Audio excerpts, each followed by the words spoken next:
50वीं गाथा जो कि पांचों के पांचों परमागम में प्राप्त होती और बराबर। तो मुझे पूरा भरोसा है, कल मैंने कहा था तो सबने खूब खोजे होंगे, एक दो परमागम तो खोजे होंगे। बहुत बढ़िया। प्रवचन सार में 172वीं गाथा है, बहुत बढ़िया। चलो ठीक है, अब आप खोज ही रहे हो तो मैं गाइड क्यों बताऊं।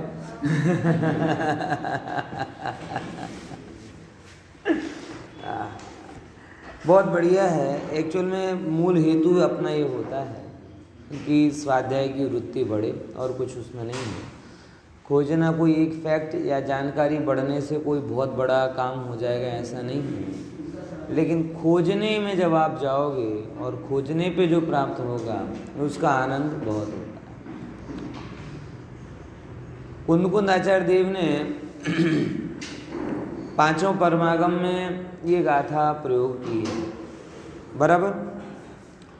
और आश्चर्य की बात यह है कि अमृतचंद्र आचार्य देव ने जो 3 परमागम के ऊपर टीका लिखी है वो ऐसा नहीं बोला कि समय सार में से देख लेना। समय सार में जब इस गाथा की टीका लिखने गए तो अलग लिखी, प्रवचन सार में लिखने गए तो अलग लिखी, और पंचस्थी काय में लिखने गए तो अलग।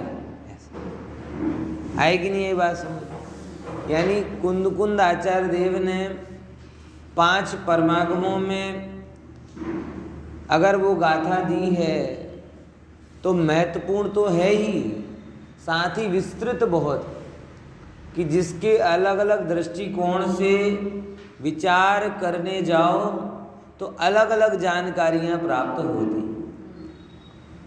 और अमृतचंद्र आचार्य देव ने उनको ही स्पष्ट किया कि भाई समय सार में जो बोला हम इनकी टीका लेंगे, ये अपनी मूल की जैसे मूल है ऐसी महत्वपूर्ण टीका है, इसकी अपन टीका सटीक चर्चा करेंगे, संक्षिप्त नहीं व्यवस्थित रीति चर्चा करेंगे। तो अमृतचंद्र आचार्य देव ने इन सब विशेषणों की अलग अलग चर्चा की। केवल एक अंतर यहाँ पर आएगा जो मैं आपको अभी बता देता हूँ, बाद में जब आप दोनों को टैली करेंगे तो पता चलेगा कि समय सार की टीका में अरस, अरूप, अगंध, अस्पर्श आदि विशेषणों का खुलासा है और अलिंग ग्रहण के विशेषण को संक्षेप में लिया, बराबर। ये अरस, अरूप, अगंध, अव्यक्त, अशब्द आदि इनका खुलासा है, और अलिंग ग्रहण जो है ये संक्षेप में लिया, और प्रवचन सार की टीका में इनको संक्षेप कर दिया और अलिंग ग्रहण को स्पेशल किया। आई कि नहीं ये बात समझ में? फिर से दोनों के बीच के अंतर को समझो। समय सार में अभी अपन पढ़ेंगे तो आपको और ख्याल में आएगा कि अरस, अरूप, अगंध, अव्यक्त, अशब्द, बराबर, इन विशेषणों को मुख्य किया है और हर एक के 4-4, 5-5 भेद बताए कि इस कारण से अरस है, इस कारण से अरस है, इस कारण से अरस है, ऐसा। और अलिंग ग्रहण का थोड़ा संक्षेप में वर्णन किया। ये बात, अलिंग ग्रहण मतलब जो किसी चिन्ह के द्वारा पकड़ा ना जा सके वो अलिंग। लिंग मतलब कहलाता है चिन्ह, तो चिन्ह के द्वारा जो ग्रहण ना किया जाए वो आत्मा। और ये वास्तव में पूरे द्वादशांग का सार है कि जो जानने में आता है, जो अनुभव में आता है वो तो वो है, जो ज्ञात वो तो वो ही है। तुम किससे पकड़ने जाओगे? रूप, रस, गंध, स्पर्श कुछ तो नहीं है तुम्हारे पास। विचार करके देखो तो ये बात इतनी सत्य बैठती है। हो विचार करो कि हमारे जो भी वचन हैं, एक एक वचन, एक एक शब्द, उस शब्द का वाचक क्या है? कोई ना कोई पुद्गल है कि नहीं? हमने जो जो वस्तुएं इकट्ठी की हैं वो सब क्या हैं? बोलो। कोई ना कोई पुद्गल। दिन में लाखों प्रकार के हम विचार करते हैं, लाखों प्रकार के, एक दो प्रकार के नहीं, लाखों प्रकार के हम विचार करते हैं। उन विचारों के मूल में भी कौन रहता है? कोई ना कोई पुद्गल। हमारी जितनी भी अच्छी बुरी अनुभूतियां हैं वो सब किससे जुड़ी हैं? किसी ना किसी पुद्गल से जुड़ी हुई हैं।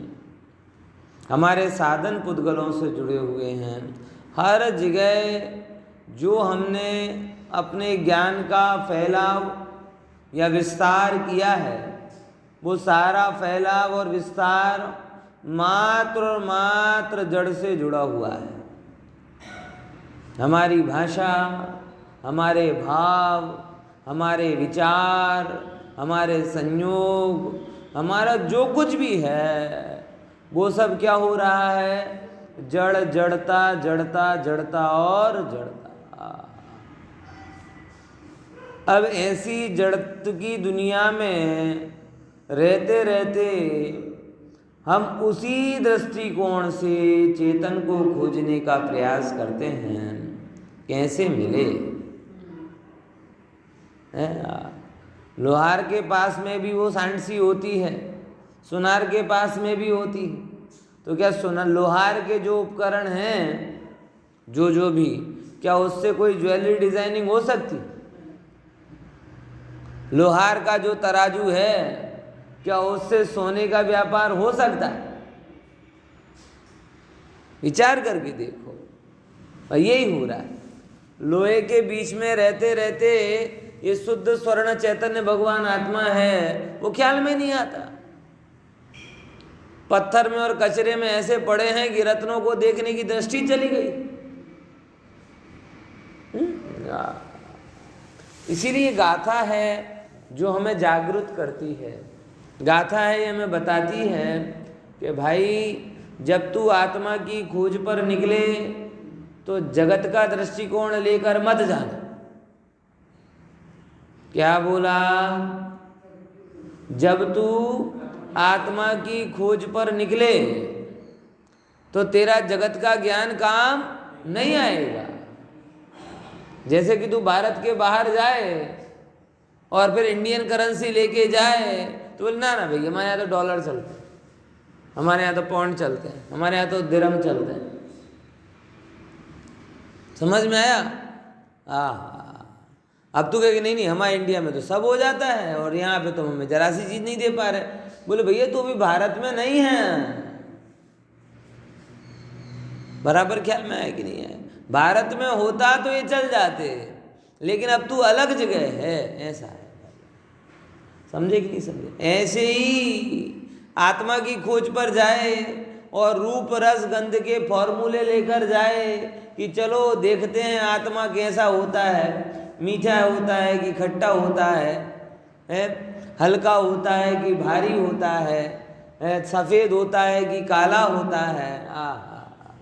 और ऐसे करके ध्यान और उसके अनुभव करे। लोगों ने ऐसा बहुत बना दिया, क्योंकि जिसके बारे में पता ना हो उसके बारे में कुछ भी बोलो। बराबर ख्याल में है कि नहीं है? कोरोना किसने फैलाया? कोई बोला चीन ने फैलाया, कोई कहे बिल गेट्स ने फैलाया। पता जिसका नहीं होता तो कोई भी थियरी दे सकता है। और आजकल तो वो थियरी व्हाट्सएप पे ऑटोमेटिकली आ ही जाती है आपके पास। कोई घटना होती नहीं है कि उसके पहले उसका पूरा संशोधन आ जाता है। समझ में आया? और हम इतने ज़्यादा क्या कहते हैं भक्त हैं, व्हाट्सएप भक्त, कि कहीं से आया तो कहीं ना कहीं तो पहुंचा ही देना है, नहीं तो वो डाइजेस्ट नहीं होगा हमें। पेट खराब हो जाएगा, कॉन्स्टिपेशन हो जाएगा अगर फॉरवर्ड नहीं करेंगे तो। समझ में आया? यही हमें लगता है कि भाई कहीं से भी आया कहीं पे भी चला जाए, पर जिसके बारे में जिसकी अज्ञानता हो वो उसके बारे में मन मर्जी की बातें कहने का मौका मिल जाता है। जगत में दो चीज़ों के बारे में सबसे ज़्यादा अज्ञानताएं हैं, तीन के बारे में। कौन कौन सी? एक आत्मा, एक परमात्मा और एक धर्म। कौन कौन सी 3 चीज़ों के बारे में सबसे ज़्यादा अज्ञानता है? आत्मा, परमात्मा और धर्म। क्योंकि आत्मा भी किसी ने देखी नहीं, क्योंकि रूप रस गंध वर्ण वालों को आत्मा कहाँ से दिखाई दी, इसीलिए लोगों ने आत्मा के बारे में गप्पे हाँकना चालू किया। फिर भगवान सबको को देख रहे हैं, लेकिन भगवान को कौन देख रहा है, इसलिए ठोको उनके बारे में भी जो कुछ करना है। और वो बेचारे इतने सीधे साधे हैं कि आकर कोई इंटरफेयर करते नहीं हैं। तो तुम उन्हें हाथ वाला बना दो, ना पैर वाला बना दो, ना सूंड वाला बना दो, ना परिग्रह वाला बना दो, जैसा बनाना है बना दो, वो तो जान लेते हैं। तो परमात्मा के बारे में गप्पे।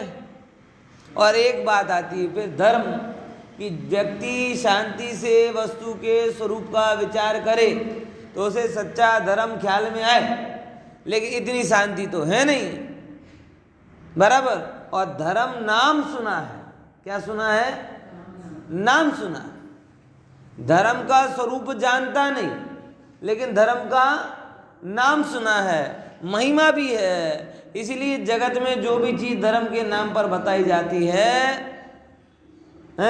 वो सब गर्भे से लेकर गोबर तक वो सब धर्म स्वीकार कर लिए। आई कि नहीं यही बात? समझे कि नहीं समझे? आ गई ना 3 बात। सबसे ज्यादा भ्रांतियां अगर किसी विषय में हैं तो इसी में है। किसमें? आत्मा, परमात्मा और धर्म, बराबर। और जब से विकास हुआ है तब से सुगुरुओं का और कुगुरुओं का रोल क्या रहा है? बस यही है। सही स्वरूप को बताना ये काम सुगुरुओं का रहा है, और भ्रम में रखना ये काम कुगुरुओं का रहा है। सुशास्त्र और कुशास्त्र का फंडामेंटल डिफरेंस क्या है? यही वस्तु व्यवस्था का यथार्थ प्रतिपादन करना ये शास्त्र, और इसके विरुद्ध जो मन में आए सो बोलना वो कुशास्त्र।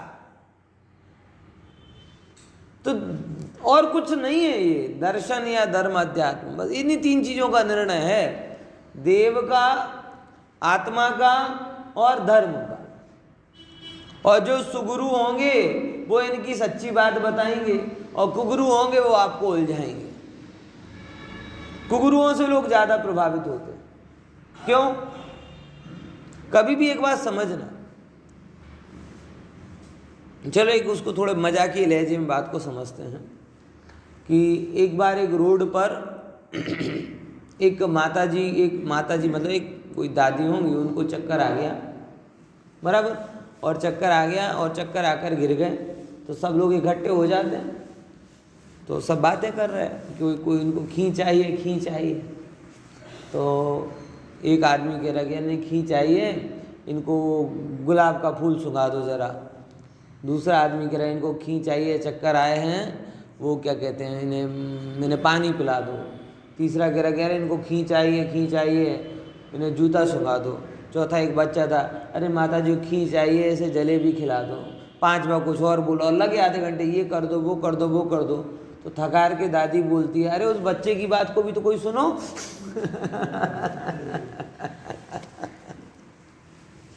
आई कि नहीं समझ? बच्चा क्या बोल रहा था?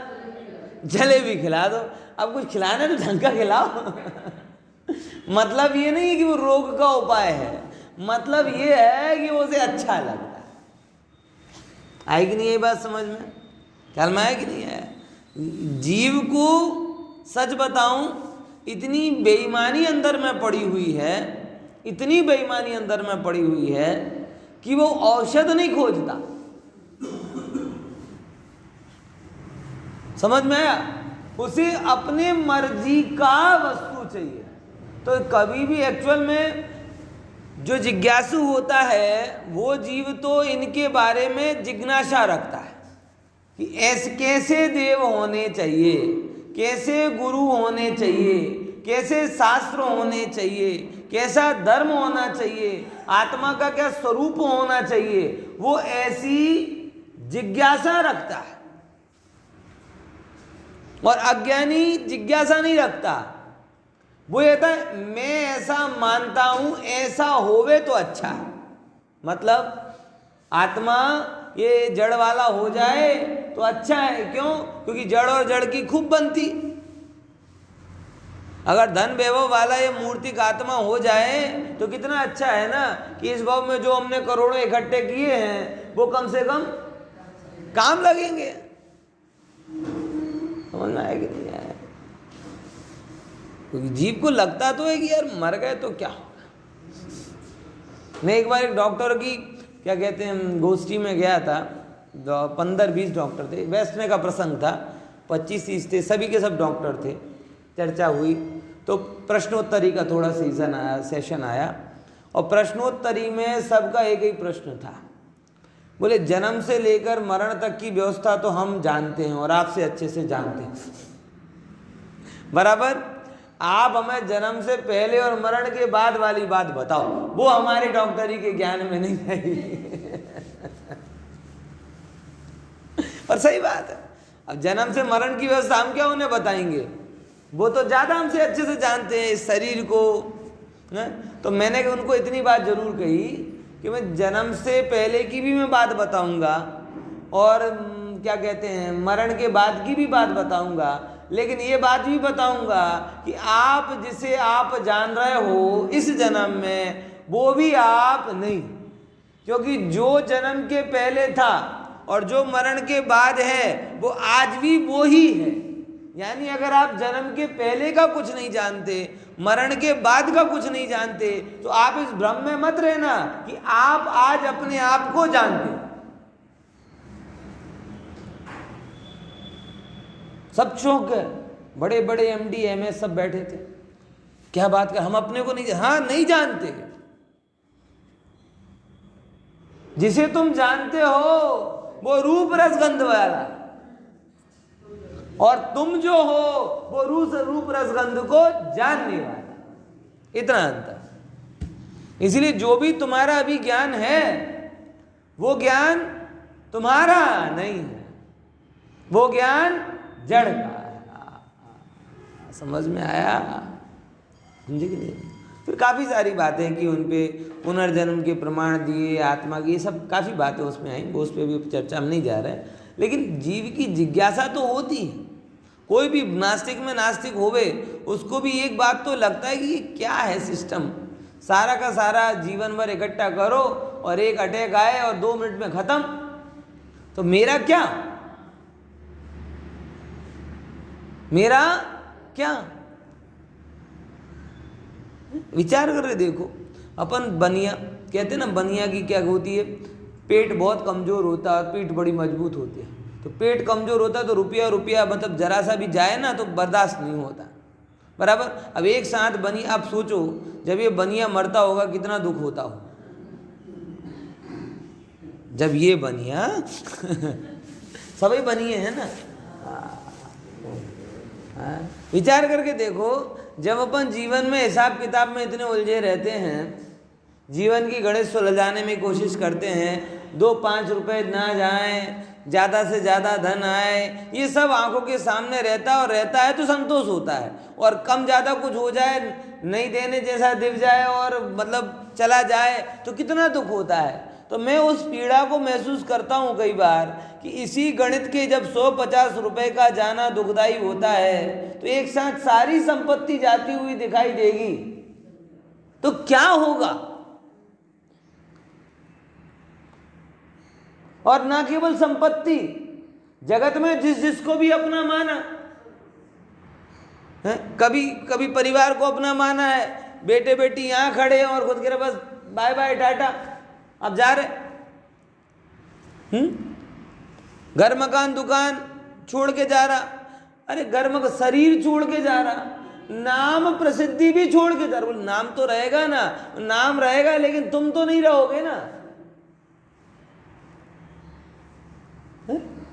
नाम रहेगा तुम तो नहीं रहोगे ना। विचार करके देखो, तुम्हारे नाम से रोड बन जाएगा, तुम्हारे नाम से गार्डन बन जाएगा, स्कूल बन जाएगा, कोई हॉल बन जाएगा, तो तुम कहाँ रहोगे? हाँ, क्या क्या इस भाव का नाम अगले भाव के दुख को कम कर देगा, मुझे इतना बता दो, है खबर ही नहीं आएगी किसके। अपन जिन जिन की मूर्तियों पे माला पहनाते हैं, हो सकता है पूर्व पर्याय में अपन वो, किसको पता। जिसको गालियां देते हैं, ये आतंकवादी, ये नालायक, ये गद्दार, हो सकता है पूर्व पर्याय में अपन वो, किसको क्या पता। इसीलिए भैया उपाय की तरफ जाओ, आग्रह की तरफ नहीं। क्या समझे? उपाय की तरफ जाओ, आग्रह की। ये जो 3 चीजें हैं, आत्मा, परमात्मा और धर्म, इसका सच्चा स्वरूप सर्वज्ञ ने क्या कहा है वैसा समझो।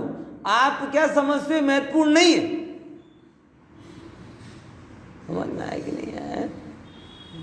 धर्म आपको लगता है कि हमें राग द्वेष में मजा आता है, तो राग द्वेष में ही धर्म हो जाए, कैसे होगा? कैसे होगा? है? आप बोलो कि जलेबी हो लेकिन मीठी ना हो, कैसे बनेगी वो जलेबी? मिठाई हो लेकिन मीठी ना हो, मैं शुगर फ्री मिठाई दे दो तो मिठाई खाओगे? धर्म है तो वितरागता ही होगा। आपको नहीं लगता है तो आपकी समस्या है। अब इसका तुम अल्टरनेट कोई रागमयी धर्म की स्थापना करोगे तो तुम्हारा काल्पनिक धर्म होगा, यथार्थ नहीं। समझ में आया? ऐसे ही परमात्मा के बारे में भी संक्षेप में कहूं कि अज्ञानी जीवों को एक सोच होती है, कौन सी? कि कोई मुझे आश्वासन दे। क्या दे? आश्वासन। मतलब जब हम अध्यात्म के धरातल पर कमजोर होते हैं ना, तो कमजोर होते हैं तो हमें सपोर्ट की जरूरत लगती है। किसकी जरूरत लगती है? सपोर्ट। ये सबके साथ होता है। आप आर्थिक रूप में कमजोर हो तो आपको आर्थिक सपोर्ट की जरूरत पड़ती है। फिजिकल रूप से आप कमजोर हो जाओ तो फिजिकल सपोर्ट की जरूरत पड़ती है। मेंटली कमजोर हो जाओ तो मेंटली सपोर्ट की जरूरत पड़ती है। तो एक सपोर्ट की हमें जरूरत पड़ती है। अब हमारे मन में एक, अब कमजोर तो हम हैं ही, तो हमने मन में मान लिया कि सबका सपोर्ट करने वाला कौन होता है? भगवान। तुम हमें संभालोगे, हम तुम्हें संभालेंगे और हम दोनों को ऊपर वाला संभालेगा। ये बात सुनने में बड़ी अच्छी लगती है और इसीलिए हमने सबको संभालने का डिपार्टमेंट किसको दे दिया? ऊपर वाले को। बराबर? ये समझे कि नहीं समझे? परमात्मा विचारते हैं कि प्रभु क्या कहें, अभी कुंडलपुर पंचकल्याणक की तिथि आई ना, शायद बहुत सारे लोग, बहुत बड़ा मंदिर बन रहा है हमारे बुंदेलखंड में, कुंडलपुर में 12 फरवरी से क्या कहते हैं उसके पंचकल्याणक हो रहे हैं। बहुत बड़ा भव्य मंदिर बन रहा है। बहुत सारे कोरोना काल में ये सब आगे पीछे की बात हो रही थी। कोई बोला अप्रैल में पंचकल्याणक होगा, कोई बोला मार्च में होगा, कोई कब होगा, और अभी उसकी तिथि आ गई 12 तारीख, क्योंकि गवर्नमेंट के सारे रिस्ट्रिक्शन हट गए है। तो लोगों ने वो, मैंने कल कई स्टेटस में, ना तेरा किया हुआ कुछ होता है, ना तेरा सोचा हुआ कुछ होता है, जो बड़े बाबा ने सोचा होगा वही होता है। मतलब और बकायदा एकदम सबको ये लग रहा है कि देखो हमने जिनवाणी का सार दे दिया, स्टेटस रख दिया, मतलब गजब हो गया। बड़े बाबा सोचते हैं और बड़े बाबा ये सोच, बड़े बाबा मतलब उन प्रतिमा का नाम कुंडलपुर के बड़े बाबा कहलाते हैं। बराबर? समझे कि नहीं समझे? बड़े बाबा सोचते, बड़े बाबा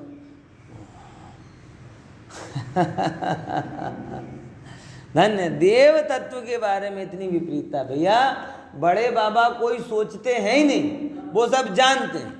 उन्हें ना ये रस है कि तुम मंदिर बनवाओ और ना ये रस है कि धाम धूम से पंचकल्याण करवाओ। ये सब तुम्हारा डिपार्टमेंट है, तुम करो। देव तत्व के इतना ज्ञान। अब जिसके स्वरूप का निर्णय ना हो उसकी प्रतिष्ठा में लाखों लोग जुट रहे। धर्म क्या होना चाहिए कि जो जैसा स्वरूप देखना, एक बात नहीं होगी धर्म की।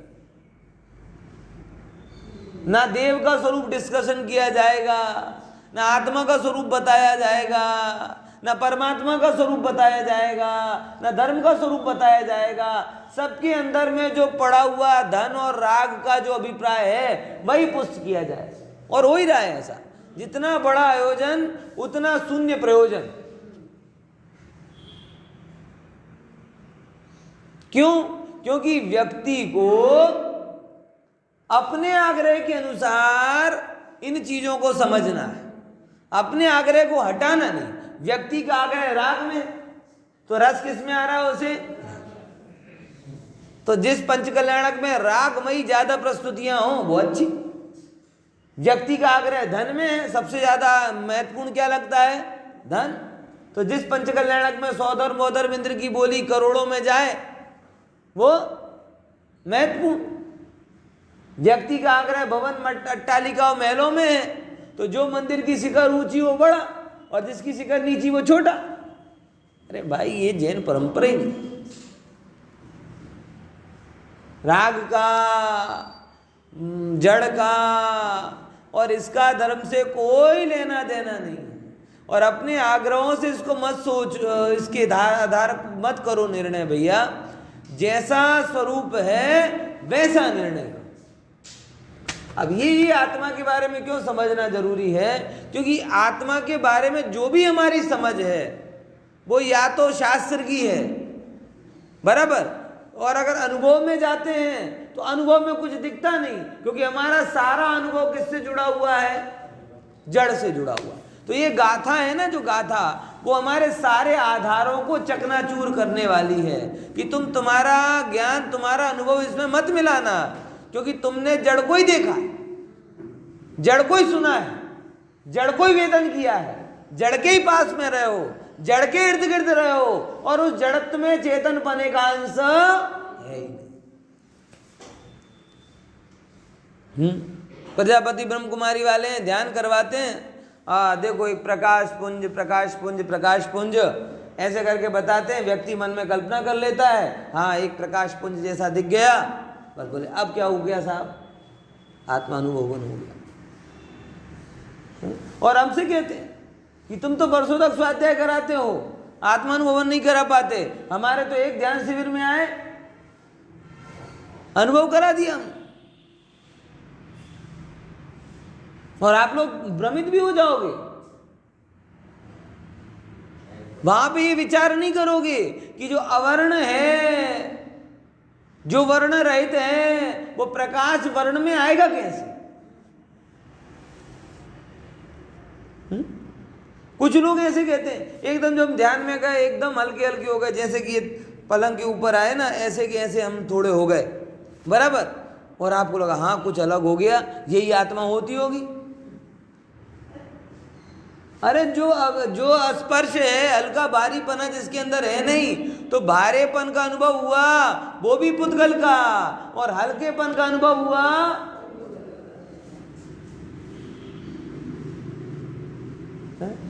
समझ में आ रहा कि नहीं आ रहा? जगत में एक बहुत ध्यान रखना इस बात का कि जो भी आपका जड़मयी अनुभव है, वो जड़मयी अनुभव अगर, और वो है ही हमारे जिस भी अनुभव में रूप रस गंध की मुख्यता है, वो आत्मा नहीं। ये समझ, दुनिया की जितनी भी ध्यान पद्धतियां चल रही हैं, सारी ध्यान कम है, प्रिटेंडिंग पद्धतियां ज़्यादा हैं। ये मैं लगभग कई प्रकार की ध्यान पद्धतियों का संशोधन करके ये बात कह रहा हूँ। कौन सी बात? ये लाइन याद आई कि नहीं है आपको? कई बार आप इसको समझा करो, जब मैं ये वाक्य बोलता हूँ तो उसके पीछे बहुत स्टडी है, कम स्टडी नहीं। ये इतनी सी जो बात मैंने बोली ना, इसके पीछे लगभग 113 प्रकार की ध्यान पद्धतियों की समीक्षा है।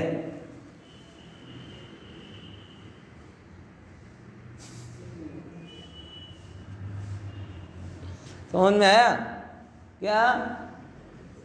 एक वाक्य ध्यान देखो, समझना, व्यक्ति धर्म के स्तर पे एक क्रम से उतरता है। कैसे क्रम से उतरता है? स्वाभाविक रूप से एक क्रम होता है। सबसे पहले जो एकदम स्थूल रूप जो धर्म हम धर्म को रूप में बताते हैं वो क्रियात्मक होता है। कौन सा होता है? क्रियात्मक। और बिल्कुल इसमें कोई आश्चर्य की बात नहीं है। आपको बच्चे को पूजन कराना, उससे देख लो ना, वो पूजन कराता है तो क्या कहते हैं अपन उसको? बस जल चढ़ाओ, चंदन चढ़ाओ। क्यों चढ़ाओ? ये बाद में। और उसमें मजा आए तो हम जोर से क्या बोलवा देते? चलो बोलो स्वाहा। मतलब क्या किया हमने? उसको क्रियात्मक रूप से इन्वॉल्व किया, और उससे ज्यादा कोई अपेक्षा रखी भी नहीं जा सकती।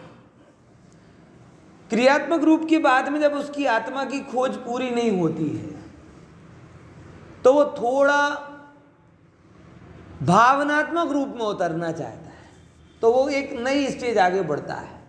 और वो क्या कहता है कि अकेली क्रिया काम नहीं करती, तस्मात् क्रिया प्रतिफलंति न भाव शून्य। किस पर जोर दे देगा वो? भावों पर। सही है बात, कोई गलत नहीं है। हम अगर कोई कहें कोई अकेला अकेला दर्शन कर रहा हो, दर्शन करके स्वाहा स्वाहा करके चला जाए तो मजा नहीं आता, बराबर ना? तो हम उसको इतना तो कहते हैं, भैया कम से कम जो तुम दर्शन कर रहे हो है, जो जो तुम दर्शन कर रहे हो उन दर्शन में पहले ये तो समझो कि भगवान क्या है। भाव मतलब भाव तो लाओ। अभिषेक कर रहे हो तो भाव तो लाओ, पूजन कर रहे हैं तो भाव तो लाओ, उपवास कर रहे हो तो भाव तो लाओ। भाव मतलब बाजार वाला भाव नहीं कह रहा है। बोले पंडित जी क्या भाव लाए? किसका भाव लाए? सोने का कि चांदी का कि शेयर का कि किसका? क्रूड का है? किसका भाव? ये जो भाव जो उस क्रिया के साथ जुड़ा हुआ तत्व। तो जब धर्म या आत्मा की खोज में एक स्टेज नीचे उतरता है, गहरा उतरता है, तो कहाँ अटकता है? भावों। लेकिन भाव से भी कोई समाधान नहीं होता, बराबर? तो फिर और आगे जाता है। बोले अकेला भाव काम नहीं करेगा, उसके पूरे स्वरूप को समझना पड़ेगा। तो फिर वो तीसरे तरफ जाता है जिसे बोलते ज्ञान मार्ग। आई कि नहीं यही बात समझ में? क्योंकि भाव से संतोष, ठीक है, उसने कहा कि यार यहाँ तो समझ में आ गया कि मंदिर में गया, सारे भाव लगा लिए, अच्छे भाव लगे, लेकिन बाहर जाके भाव बदल भी जाते हैं और बदलेंगे ही। एक संयोग से होने वाले भाव एक संयोग तक टिकेंगे, दूसरे संयोग में बिगड़ जाएंगे। अगर एसी के कारण आप ठंडक महसूस कर रहे हो तो बाहर जाते ही आपको गर्मी लगेगी। हीटर के कारण अगर आप गर्मी महसूस कर रहे हो तो बाहर जाते ठंडक लगेगी। ऐसे ही जिनवाणी की एसी में आकर अगर आपको थोड़ा अच्छा लग रहा है तो संसार की भट्टी में जाके आपको बुरा, स्वाभाविक है। तो पहले नंबर के जो ऊपरी ऊपरी लोग होते हैं वो सारे क्रिया में रंजायमान होते हैं, क्योंकि धर्म की प्रारंभिक समझ कहाँ से चालू होती है? लगभग सबकी क्रिया से चालू होती है। हमने भी ऐसे ही किया है, मंदिर जाया करो, ये किया करो, तो सही है गलत उसमें नहीं जा रहे, लेकिन एक जो जनरल अवधारणा है वो ये क्रिया से गहरा उतरता है तो कहाँ पहुँचता है? फिर भावों। भावों से भी जब उसे संतोष नहीं होता तब वो समझना चाहता है कि जगत की व्यवस्था क्या है। तो उसे थोड़ा संतोष कहाँ पर आता है? ज्ञान में। किस में आता है? ज्ञान। दार्शनिक हो जाता है, दार्शनिक फिलसूफ हो जाता है, समझता है कि जीव क्या है, जगत क्या है, दुनिया क्या है, फलाना क्या है, ये सब बातों को वो विचारता है। और ये काफी हद तक मजबूत भी है, मजबूत भी है, क्योंकि इसमें क्या है? हर चीज का साइंटिफिक एनालाइज है और हमारी सोच के हिसाब से वो बिल्कुल अनुकूल है। क्योंकि आज के समय में हम क्या करते हैं? हर चीज को एनालाइज करते हैं, ये हमारी सोच बन गई है। स्कूल में भी एडमिशन कराना हो तो पहले तो क्या था? एक ही ऑप्शन था, डाल दो। अब कहते नहीं, पहले 50 स्कूल देखो, उसमें 5 शॉर्ट लिस्ट करो, फिर 5 का प्लस माइनस देखो, फिर एक में डालो। ऐसा करते कि नहीं करते? तो आजकल हमारी क्या हो गई है? एनालिटिकल सोच हो गई है। इसीलिए जब हम एनालाइज करते हैं तो हमारा जो अंदर का जो हमारी जगत के बारे में सोच है वही सोच यहाँ पर अप्लाइड हो जाती है, तो हमें काफी हद तक वो चीज अच्छी लगती। लेकिन मुझे इतना बताओ, हमारा एनालाइज आत्मा में काम लगेगा क्या? है? ऐसे समझो कि जो चीज़ को देखा जाना ना हो, मंगल ग्रह पर कैसा जीवन होगा। क्या बोला? मंगल ग्रह पर कैसा जीवन होगा, एलियन कैसे होंगे, बराबर, और बहुत सारे अलग अलग काम जिनके बारे में अपने को कुछ भी ना पता हो। अब हम आपसे कहें जिनेश भाई एनालाइज करो मंगल ग्रह पर कैसा जीवन होगा। अब सोचो मंगल ग्रह पे हैंडपंप होगा कि नहीं होगा, मंगल ग्रह पर कुएं होंगे, नदी होंगे, पहाड़ होंगे, हवा होगी कि नहीं होगी, 2 आँख वाले आदमी होंगे कि 4 आँख वाले होंगे। हम जो भी एनालाइज उसके बारे में करने जाएंगे, क्या वो सही होगा? क्या आपको नहीं लगता कि वो जो भी एनालाइज होगा वो यहाँ का ही आप वहाँ विचार रहे हो, उसके हिसाब से नहीं विचार रहे हो। आप क्या कर रहे हो, जो आपकी यहाँ पे जीवन और उसके बारे में कल्पना है उसको ही प्लस माइनस करके वहाँ लगाओगे। वो सही होगा क्या? ये आत्मा में हो रहा है। हमारा जो ज्ञान है ना वो रूप रस गंध वाला है, और उसको ही प्लस माइनस करके हम क्या लगा देते हैं, आत्मा में सेट कर देते हैं। तो वो लगभग वैसे ही है कि हमने धरती पर रहते हुए मंगल ग्रह को जाना नहीं और मंगल ग्रह के बारे में कल्पना। तो कौन बता सकता है मंगल ग्रह के बारे में? जो मंगल स्थान में रहता हूं। और ऐसे परम मंगल में कौन है? सर्वज्ञ भगवान। तो सर्वज्ञ भगवान मंगल में रहते हैं, आत्मा में रहते हैं, इसलिए वो आत्मा का जो स्वरूप बताएंगे वो सत्य होगा। आप अपनी कल्पना से लगाओगे तो कैसे सत्य होगा? बराबर। अभी देखो आपने इससे जान भी लिया तो भी एक समस्या तो रहेगी। वो ज्ञान वाले लोग एक जगह अटक ही जाते हैं कि जान तो सब लिया, लेकिन जिससे जाना वो क्या? सर्वज्ञ को भी ज्ञान प्राप्त हुआ, वो कैसे हुआ? बोले कि वो ज्ञान से ज्ञान नहीं मिला, वो आत्मा के ध्यान से मिला। तो बोले अच्छा अब हम ध्यान में जाएंगे, और यहां से भटक जाते। सर्वज्ञ ने जैसा बोला वैसा ज्ञान प्रमाण माने तो सही, लेकिन वैसा छोड़कर अन्य अन्य रूप ध्यान में मानता है, और फिर जो कुछ भी अलग अलग ख्याल में आता है उस सब को क्या मान लेता है? आत्मा।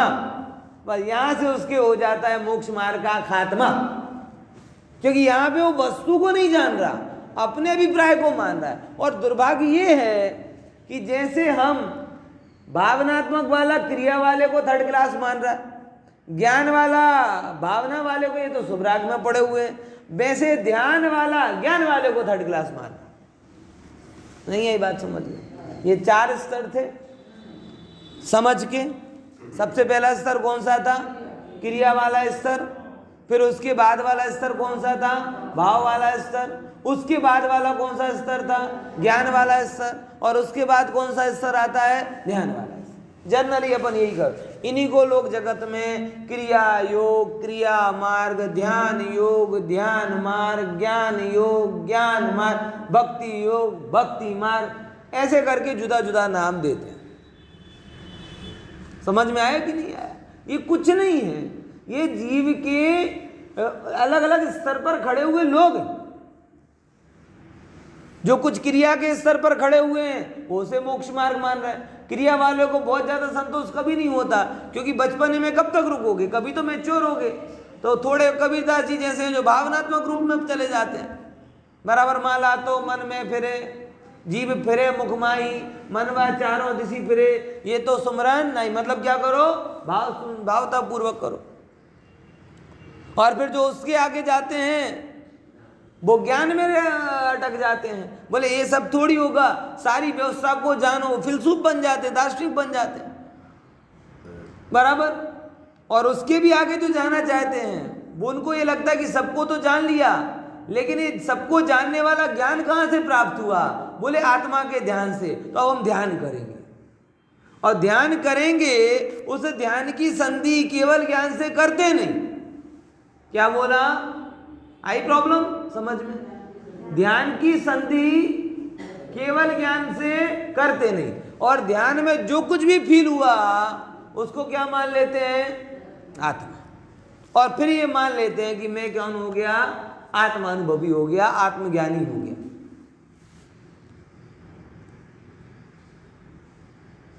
इसीलिए जो मैंने एक लाइन आपको कही थी, कौन सी? कि जो भी आपकी अनुभूतियां हैं वो सारी जड़मयी हैं और ऐसा आत्मा नहीं। और अगर आप इनमें से ही कुछ मान रहे हो आत्मा, तो आप विपरीतता में हो। ध्यान वाला अपने आप को सबसे ऊंचा मान लेता है, और होता भी है, क्योंकि उसकी शक्ति ज़्यादा कंसंट्रेट है। क्रिया वाले की शक्ति तो बिखरी हुई है, भावनात्मक की शक्ति जो है वो भी बिखरी हुई है, ज्ञान वाले की शक्ति भी बिखरी हुई है। जड़ पर भी अगर आप ध्यान करने गए तो एक फायदा तो होता है कि आपकी शक्ति क्या हो जाती है? एकाग्र होती है, और उसके कारण आपके अंदर में कुछ थोड़े बहुत चेंजेस भी आते, लेकिन वो चेंजेस आत्मा के नहीं है। अब वो ऐसा काम करता है और करने पर थोड़ा उसका शरीर बढ़िया हो जाता है, कुछ रोग वोग हट जाते हैं, डिप्रेशन हट जाता है, तो उसे लगता है देखो फल भी मिल गया। ध्यान का फल क्या था? हमें ध्यान कर रहे हैं ना, ध्यान का फल भी मिल रहा है। कैसा फल मिल रहा है? हमारी देखो पहले चेहरे पर चमक नहीं थी, अब चमक आ गई। मतलब तो चमकने के लिए, मतलब तो ध्यान और पार्लर में अंतर क्या रहा? ध्यान और फेशियल में क्या अंतर है? अगर तू चेहरे की चमक के लिए ध्यान करता है तो ध्यान और फेशियल में कोई अंतर रहा क्या? एकदम फ्री हो गए, आनंद में रहते हैं, समझ में आया? रिलैक्स रहते हैं। रिलैक्स रहने के लिए ध्यान करे तो रिलैक्स रहने के लिए तो लोग क्या कहते हैं? पिक्चर भी देखते हैं। तो पिक्चर और ध्यान में अंतर क्या रहा? बीमारियां कम हो गई, ध्यान किया बीमारियां कम हो गई। तो फिर प्रश्न आता है, तो फिर औषधि और ध्यान में अंतर क्या रहा?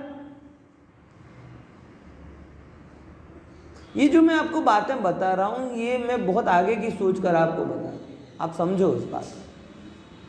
कोई भी आपको किसी भी प्रकार से हम बहुत स्पेशल ज्ञान दे रहे हैं और तुम्हारा जो है वो तो सब बेकार है, समझ में आया? सब बेकार है। क्यों? क्योंकि तुम अभी तक केवल शास्त्र ज्ञान में अटके हैं, हम तुम्हें आत्मज्ञान दे रहे हैं। गुरुदेव भी कई बार, गुरुदेव के सामने भी लोगों ने प्रश्न किया कि आप क्यों ज्ञान की चर्चा कराते हो, ध्यान तो करवाते ही नहीं, क्यों नहीं करवाते? आत्मज्ञानी पुरुष से ध्यान करवा सकते थे। भैया तू समझ, ध्यान करवाया नहीं जाता, करवाने के नाम पर तू एक अलग प्रकार के अहंकार में आ जाएगा। जैसे क्रिया का अहंकार होता है, जैसे शुभराग का अहंकार होता है, जैसे ज्ञान का अहंकार होता है, वैसे ही ध्यान के बारे में भी विपरीत मान्यता है, और आपको पता नहीं होगा तो आप किसी भी चीज से जुड़ जाओगे। आज कई मुमुक्षु कहीं प्रजापति से जुड़ रहे, कहीं कोई सी मान्यता से जुड़ रहे, कहीं कुछ रेखी कर रहे, ना जाने क्या क्या, और सबको ये लग रहा है कि हम हाई क्वालिटी का धर्म कर रहे हैं। सबको ऐसा लगता है, क्योंकि डिफरेंट। सही है कि गलत उसको कौन निर्णय करने जाए? कुछ डिफरेंट लगता है तो बस हम बढ़िया कर रहे हैं। भैया देखो, बार बार निवेदन कर रहा हूं, अपनी अनुभूति से ध्यान को मत सोचो। पहले आप अपने ज्ञान की संधि केवल ज्ञान से करो। क्या बोला? अपने ज्ञान की संधि केवल ज्ञान से करो, और जैसा केवल ज्ञान में आया वैसा मानो, तब ध्यान होगा। बोले फिर माना है, फिर वो ध्यान कैसे हुआ? बोले तुम पहले ऐसा मानना तो चालू करो, बाद में फिर होगा। क्योंकि जब तक तुम ये मानोगे नहीं, तब तक किसी को भी आत्मा मान लोगे। कुछ हल्की चमक को, कुछ ठंडेपन के अनुभव को, कुछ हल्केपन के अनुभव को, कुछ को, और वो सब, और इनके सबकी पद्धति क्या है मैं आपको बताऊं। ये जितनी भी, और आजकल जो मॉडर्न अध्यात्म चालू हुआ है, मॉडर्न अध्यात्म, जो खासकर कॉर्पोरेट कल्चर वाले दिन रात फंसे रहते हैं ना इन चक्कर में, बराबर, उनको रिलैक्स चाहिए। तो योग के नाम पर ध्यान करवाएंगे, वो सहज योग के नाम पर ध्यान कराएंगे, रैकी के नाम पर ध्यान कराएंगे, ना जाने किस किस चीज़ों के नाम पर। और उनको क्या होता है, थोड़ा अच्छा लगता है, उनको क्या लगता है, अच्छा लगता है। मतलब ध्यान ग्लोरीफाई हो चुका है, लेकिन अज्ञानता भी इतनी। समझ में आया क्या बोला? ध्यान का क्या हो चुका है, महिमा मंडन। और हमेशा शास्त्रों में मिला भी है, ध्यान से ऐसी शक्ति आ गई, ध्यान से ऐसा आ गया, बराबर। ख्याल में आया कि नहीं आया? तो लोगों के मन में भ्रांतियां बहुत हैं, आकर्षण भी बहुत है। और अगर कहीं कोई भी जरा कुछ बोल देता है, हाँ ये बढ़िया बात हो गई, ये बढ़िया बात हो गई, ये अभी तक पता नहीं था, तो ऐसे में देख रहा हूँ कई लोग वहां जाने लगे। उनको लग रहा है अभी तक तो जो हम करते थे सब व्यर्थ था, अब ये सही मामला मिला।